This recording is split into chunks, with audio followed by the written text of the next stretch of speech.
காலபுருஷனுடைய 4ஆம் வீடு என்று சொல்லக்கூடிய கடகராசி, மாதா காரகன் சந்திர பகவானுடைய வீடு, அது மாத்ருஸ்தானமும் கூட. இங்க புனர்பூசம், பூசம், ஆயில்யம் 3 நட்சத்திரம் வரும். இப்ப கடகராசிக்கு குரு பகவான் வரார், அதாவது உங்க ராசிக்கே வரப்போறார். அக்டோபர் 18 டிசம்பர் 3 வரைக்கும் 50 நாட்கள் உங்க ராசியிலே இருப்பார். கடகராசி குரு பகவான் உச்சம் பெறக்கூடிய வீடு, இந்த வீட்டுக்கு குரு பகவான் வராரு. யாராக இருந்தாலும் எதுவாக இருந்தாலும் குரு பகவானுக்கு 2 விதமான பலன்களை நம்ம பார்க்கணும். எல்லா கிரகங்களுக்குமே பார்க்கணும், குரு பகவானுக்கு முக்கியமா பார்க்கணும். முழு சுப கிரகமான குரு பகவான் ஆண்டுக்கு ஒரு முறை பயிற்சி அடைகிறார். 12 மாசங்களுக்கு ஒரு முறை குரு பகவான் பயிற்சி ஆவார். இதுல அதிசார பயிற்சி அப்படிங்கிறதே ரொம்ப விசேஷமான பலன்கள். எப்பவும் நடக்கிற நிகழ்வு இல்லை, பல ஆண்டுகளுக்கு ஒரு தடவை தான் அதிசார பயிற்சி பலன்கள் வரும். இந்த அதிசார பயிற்சி பலன்கள் மிக விசேஷமான பலன்களை தரும். அப்ப அதிசாரம் பெற்று குரு பகவான் வரக்கூடிய, அதாவது கடகராசிக்கு ஜென்ம குருவாக மாறுவார்.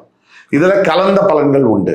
சில நல்ல பலன்கள், அதிசார குருவாக வருவதனால் மிகப்பெரிய யோகங்கள், ஜென்ம குருவாக இருப்பதனால் சில பிரச்சனைகள் அப்படி வரும். ஆனா ஜோதிடத்துல அடிப்படையில குரு பகவான் இருக்கிற இடத்தை விட குரு பகவான் பார்க்கின்ற வீடுகளுக்கு தான் வலிமை, சக்தி அதிகம். அந்த விதத்துல குரு பகவான் நன்மையே செய்வார்.